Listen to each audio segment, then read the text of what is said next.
The Richthofen case. What leads a rich girl to brutally murder her parents? Chapter 1. A gilded cage. A brutal end. In the early morning hours of October 31st, 2002, the silence of a wealthy São Paulo neighborhood was about to be irrevocably shattered. Brooklyn is a district of high walls, electric fences, and an unspoken pact of privacy. Behind these fortifications, the city's elite lives of manicured perfection. Inside one of the most handsome homes on Rua Zacarias de Goa, Manfred and Marisia von Richthofen, a successful engineer and a respected psychiatrist, lay sleeping. They were a power couple, a testament to success, living the Brazilian dream in a sprawling, elegant mansion. But the security systems they had in place were designed to keep dangers out. They never imagined the greatest threat would come from within, invited through the front door by their own daughter.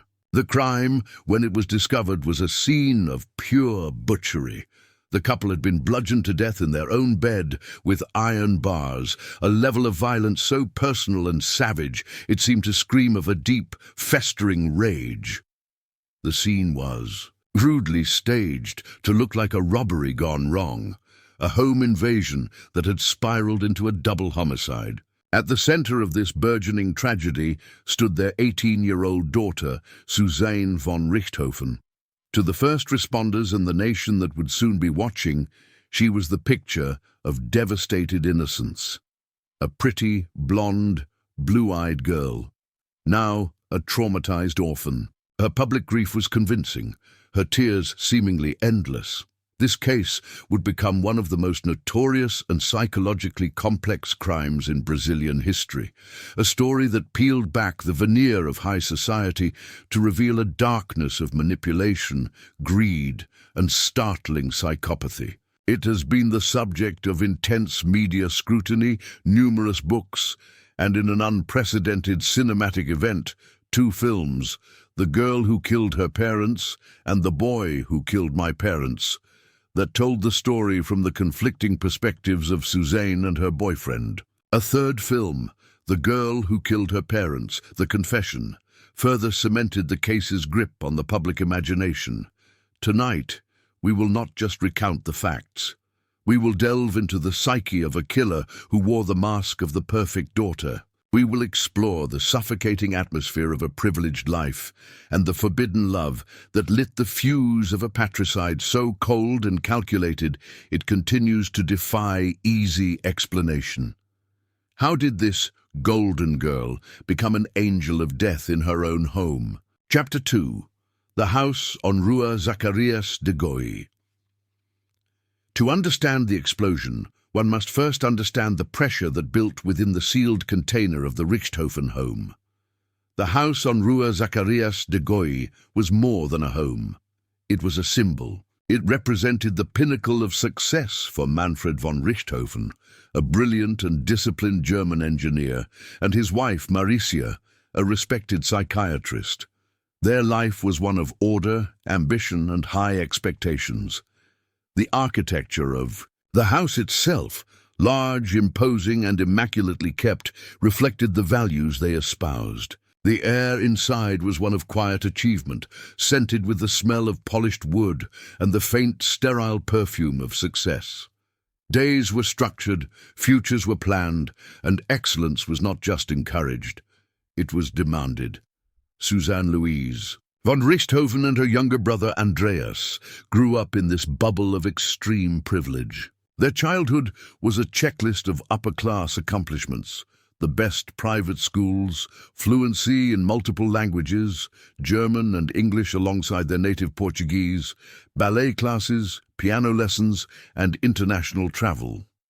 Suzane was, by all outward appearances, the perfect product of this environment. She was intelligent, studious, and obedient. She was the dutiful daughter who seemed to embody the family's aspirations. Yet, this gilded cage, while providing every material comfort, was also a place of immense psychological pressure and control. Manfred, in particular, was described as a strict and domineering patriarch, a man who mapped out his children's lives with the same precision he applied to his engineering projects. Into this highly controlled world came Daniel Cravinhos de Paula e Silva. He was, in every way, the antithesis of the Richthofen ideal. He and his brother, Cristian, belonged to a different São Paulo. They were from a working-class background, their lives revolving not around academia and European vacations, but around a shared passion for aeromodeling, the design and flight of model airplanes. Daniel was handsome and charming, but in the eyes of Manfred and Maricia, he was utterly unsuitable for their daughter. He lacked the right pedigree, the right education, and the right ambitions. He was a disruption to their carefully laid plans, a variable they could not control. The clash was not just between a girl's boyfriend and her parents. It was a collision of social classes, of worldviews, of two versions of São Paulo that were never meant to mix. The sprawling green lawn of the Richthofen mansion became the unlikely battleground where this cultural and emotional war would be waged, with Suzane standing squarely in the middle. Chapter 3. A Forbidden Love, a Growing Deception. The relationship between Suzane von Richthofen and Daniel Cravinhos began as many teenage romances do, with clandestine meetings and the intoxicating thrill of a shared secret.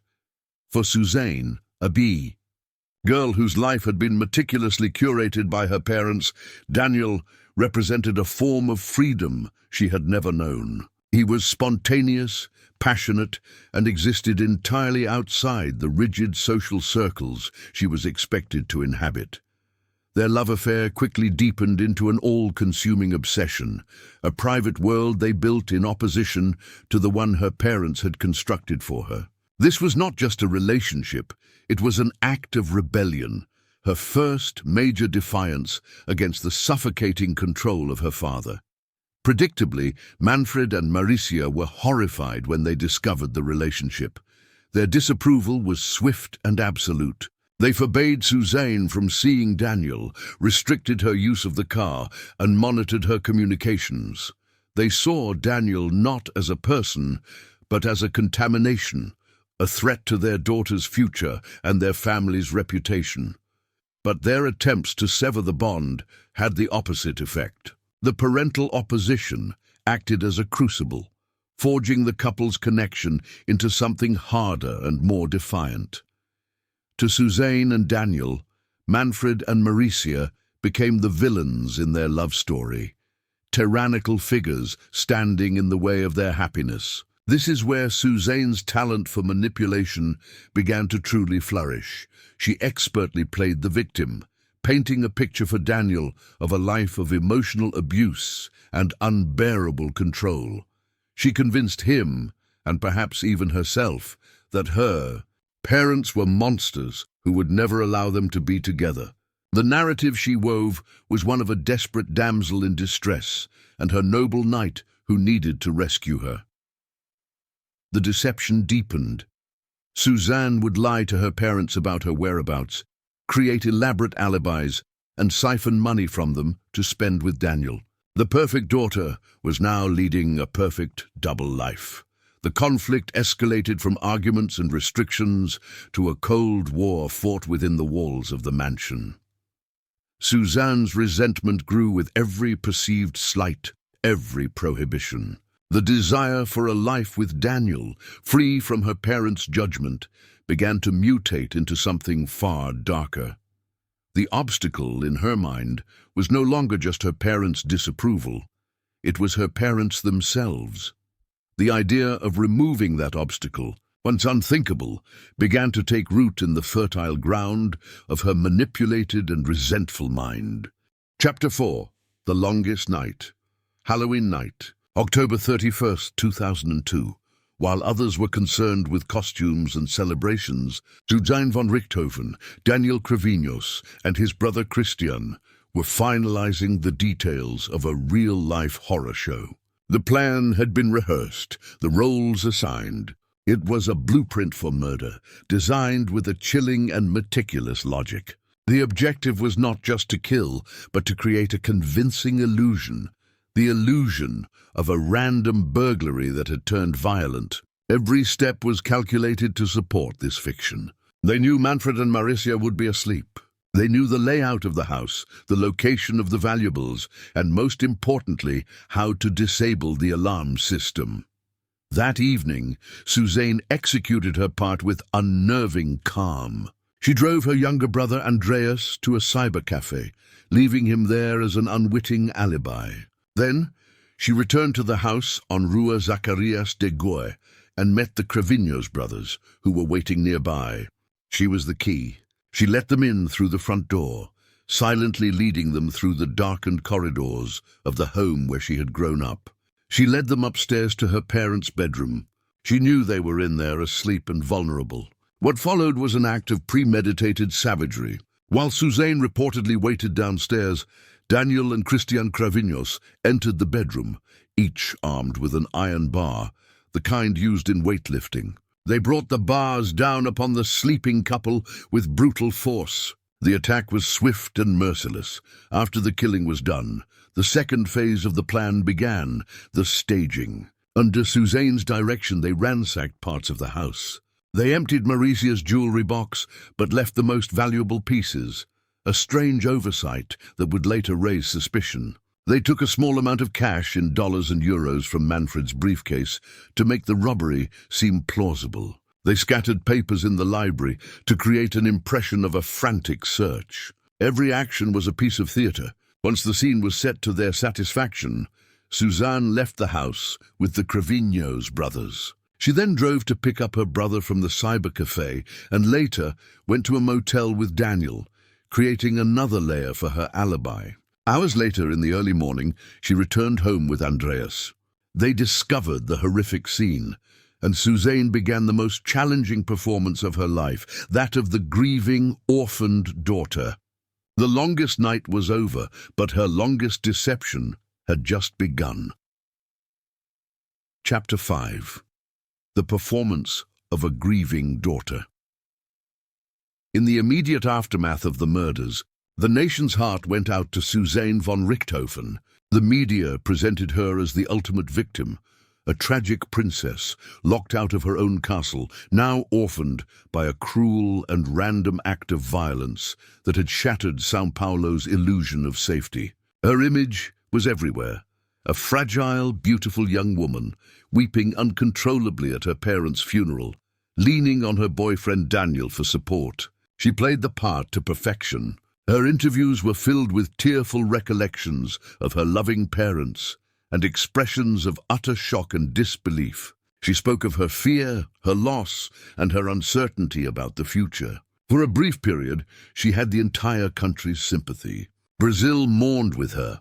However, behind the scenes, investigators at the DHPP, Department of Homicides and Personal Protection, were beginning to see cracks in her performance. Her story was too polished. Her emotions, upon closer inspection, seemed rehearsed. Experienced detectives noted her strange composure when discussing certain details of the crime scene. But the first truly jarring note in her public facade came just days after her parents' burial. Suzane and Daniel were seen celebrating her 19th birthday with a pool party. Pictures emerged of them smiling and swimming, a jarring contrast to the somber image of a grieving daughter she had so carefully cultivated. The public's sympathy began to curdle into suspicion. How could a girl whose parents were just brutally murdered be celebrating? The media, which had built her up as a tragic heroine, now began to scrutinize her every move. Her behavior became a subject of national debate. The purchase of a high-end motorcycle by Cristian Cravinhos just days after the murder, paid for in cash with $100 bills, was another massive red flag for the police. The perfect crime was beginning to unravel, not because of a brilliant forensic discovery, but because of the perpetrator's own arrogance and their complete inability to mimic genuine human grief. The performance was failing. The audience, which was the entire nation of Brazil, was starting to see the actress behind the mask, and they were horrified by what they saw. The tide of public opinion turned with breathtaking speed, from a wave of compassion to a tsunami of revulsion and outrage. The question was no longer what happened to Suzane, but what did Suzane do? Chapter 6. A Flaw in the Perfect Crime. While Suzane von Richthofen's public performance was crumbling under the weight of her own bizarre behavior, the police investigation was systematically dismantling the fiction she had created. The theory of a robbery gone wrong never sat well with the lead investigators. The crime scene was, in many ways, too neat and too strange. Experienced detectives are trained to see what is not there, and in the Richthofen mansion, many things were missing. There was no sign of a forced entry. The perpetrator had clearly been let in, or had a key. The alarm system, state-of-the-art and always armed by the meticulous Manfred, had been turned off. Most tellingly, while the room was ransacked, the most valuable pieces of Mauritius jewelry were left behind, and only a small specific amount of foreign currency was taken. A common burglar would have taken everything of value. This felt personal, targeted. The investigation turned from the what to the who. Detectives began to interview friends, family and employees, and a clear picture emerged of the immense conflict between Suzane and her parents over her relationship with Daniel Cravinhos. The motive was beginning to solidify. The true turning point, however, came from a piece of simple, old-fashioned police work combined with sheer arrogance. Investigators were tracking the spending habits of their primary suspects, Suzane, Daniel, and Cristian. Just one day after the funeral, Cristian Cravinhos walked into a motorcycle dealership and purchased a brand-new Suzuki Ninja. He paid for it with a thick wad of $100 bills, the same denomination, that had been stolen from Manfred von Richthofen's briefcase. This act of brazen stupidity was the loose thread that allowed detectives to unravel the entire conspiracy. When brought in for questioning, Cristian quickly buckled under the pressure. His story was inconsistent, and faced with the evidence of the motorcycle purchase, he broke down. He confessed to his role in the murders, and crucially, he implicated his brother Daniel and Suzane von Richthofen, confirming the investigators' worst fears. Suzane was not a victim. She was the mastermind. Shortly thereafter, Daniel also confessed. The police now had two detailed confessions that corroborated the evidence they had already gathered. The final piece of the puzzle was Suzane. When confronted with the confessions of her lover and his brother, her facade finally shattered completely. She admitted to planning the entire crime. The perfect crime had been undone by a cheap thrill, a new motorcycle, and the simple fact that the killers were not nearly as smart as they thought they were. Chapter 7. The Judgment of the Angel of Death. The trial of Suzane von Richthofen and the Cravinhos brothers in July 2006 was not just a legal proceeding. It was a national media event of unprecedented scale. The public was transfixed, hungry for every detail of the case that had exposed the dark underbelly of a seemingly perfect family. The courthouse was besieged by reporters, camera crews, and curious onlookers, all hoping to catch a glimpse of the Angel of Death, the girl next door who had orchestrated the murder of her own parents. The trial became a stage, and the three defendants were the lead actors in a grim, real-life drama. Inside the courtroom, the prosecution, led by Roberto Tardelli, presented a clear and damning narrative. They portrayed Suzane as a cold, manipulative psychopath who used her influence over Daniel Cravinhos to turn him into a murder weapon. They argued that her motive was a toxic cocktail of greed, the desire to inherit her parents' fortune, estimated at millions, and a desperate need to eliminate the only obstacle to her relationship with Daniel. The evidence was overwhelming. The confessions, the timeline, the suspicious behavior, and the chillingly calculated nature of the crime itself. The defense strategies were a chaotic mess of blame-shifting.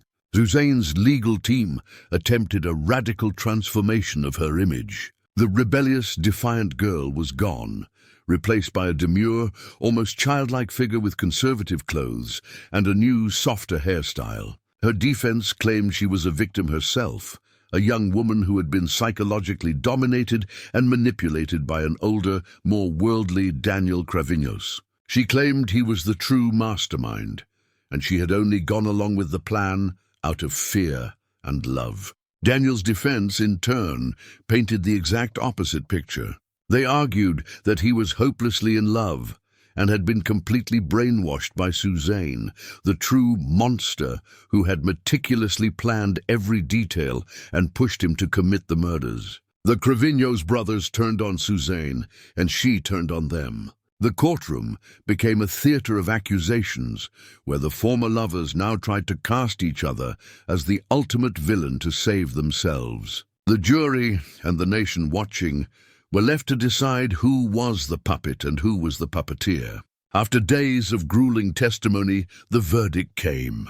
The jury found all three guilty. Daniel and Suzane were each sentenced to 39 years and 6 months in prison, and Cristian to 38 years and 6 months. The judgment was delivered, but the public's fascination with the mind of Suzane von Richthofen was far from over. Chapter 8. The Mask Behind Bars. For Suzane von Richthofen, the prison gate did not mark the end of her story, but rather the beginning of a new, long chapter in her life of manipulation and performance. Incarcerated at the Santa Maria Eufrasia Pelletier Women's Prison in Tremembé, she entered a new society with its own rigid rules and power structures. Many expected that the harsh reality of prison life would break her, forcing some semblance of remorse or reflection. Instead, she adapted with the same chilling pragmatism she had applied to planning her parents' murder. Reports from within the prison system have consistently painted a picture of an intelligent, calculating inmate who uses her charm and intelligence to navigate her environment and gain advantages. She pursued an education in prison, enrolling in university courses and becoming a model inmate on paper. This behavior, however, has been widely interpreted not as a sign of rehabilitation, but as a long-term strategy aimed at reducing her sentence and securing early release. Her relationships within the prison have also been a source of intense media fascination and public debate. She famously entered into a relationship with another high-profile inmate, Sandra Regina Gomez, which further fueled the narrative of her as a chameleon, capable of adapting her persona to suit any situation or need. This ability to form attachments that seem strategic rather than emotional is a hallmark of the psychopathic personality. Over the years, she has never shown what could be considered genuine remorse. In interviews and psychological evaluations, her expressions of regret have often been described as superficial and self-serving, focusing more on the consequences for herself than on the horror of what she did to her parents. This persistent lack of empathy is perhaps the most disturbing aspect of her character. In 2023, after serving 20 years, she was released from prison, having progressed to an open regime where she can live and work outside the prison walls. The decision sparked a massive public outcry in Brazil, with many believing that a person capable of such a cold-blooded betrayal can never be truly rehabilitated. She is now free, but the mask she wears is still firmly in place, leaving a terrified public to wonder what, if anything, is truly behind it. Chapter 9, An Autopsy of a Cold Heart. To truly understand the Richthofen case, we must move beyond the legal verdict and perform a psychological autopsy on its central figure, Suzane von Richthofen. What kind of mind is capable of not only conceiving, but meticulously planning and executing the murder of one's own parents, and then performing the role of a grieving daughter with such conviction? The profile that emerges from her actions, the trial, and subsequent psychological assessments aligns almost perfectly with the clinical diagnosis of antisocial personality disorder, more commonly known as psychopathy or sociopathy. One of the core traits of a psychopath is a profound lack of empathy. Suzane seemed incapable of emotionally connecting with the fact that she was destroying the lives of the two people who raised her. For her, Manfred and Maricia were not her parents. They were objects, obstacles to be removed in the pursuit of her desires, namely the inheritance and an unrestricted life with Daniel. This objectification of human beings is a key element that allows for such cold, instrumental violence. Another hallmark is a talent for manipulation and pathological lying. Suzane was a master manipulator. She manipulated her parents for years, leading a double life. More sinisterly, she manipulated Daniel Cravinhos, preying on his love and insecurities to convince him that murder was a justifiable, even romantic, act of liberation. Her superficial charm and intelligence are also consistent with the profile. She was able to charm the public, the media, and even for a time investigators. This is what psychiatrist Hervey Cleckley famously called the mask of sanity, a convincing, normal-seeming exterior that hides a deeply disordered inner world devoid of a conscience. There was no moment of hesitation, no crisis of conscience. The planning was methodical, the execution was cold, and the aftermath was a calculated performance. She did not kill in a fit of rage. She killed as one would solve a business problem. The ultimate horror of Suzane von Richthofen is not that she is a monster that looks like a monster, but that she is a monster who looks, sounds, and acts just like us. Chapter 10. The Enduring Shadow of Rua Zacharias de Gois. The case of Suzane von Richthofen is more than just a sensational true crime story. It is a permanent scar on the Brazilian psyche. It shattered the comforting illusion that evil is something that comes from the outside, that danger is the stranger in the dark alley. Suzane proved that the most terrifying darkness can be homegrown, nurtured in the lap of luxury and hidden behind a familiar, smiling face. The house on Rua Zacharias de Gois stands as a silent monument to this terrifying truth. Its elegant facade forever stained by the memory of the ultimate betrayal, a betrayal of blood, of trust, and of the fundamental laws of human nature. Though the legal system has rendered its verdict and the perpetrators have served a portion of their time, the central chilling mystery remains. How does a human heart become so cold? We can point to the psychology of psychopathy, to motives of greed and obsessive love, but these labels feel inadequate to explain the sheer totality of her actions. The disconnect between the privileged girl who had everything and the cold-blooded killer who destroyed it all remains a profound and disturbing enigma. It forces us to confront an uncomfortable question about the nature of evil itself. Is a conscience something that can be broken, or are some people simply born without one? Does the potential for such a cold, calculating evil lie dormant in the hidden corners of the human mind, waiting for the right combination of circumstances to awaken it? The shadow of this case endures because it holds up a dark mirror to society, forcing us to question how well we truly know the people we love. The story of Suzane von Richthofen is a stark reminder that the most elaborate security systems are useless when the call is coming from inside the house. If this chilling exploration of a killer's mind has left you with questions, share them in the comments below. We value your perspective on these complex cases, and to ensure you don't miss our next descent into the abyss of true crime, like this video and subscribe to the channel. There are always more shadows to explore and more masks to remove.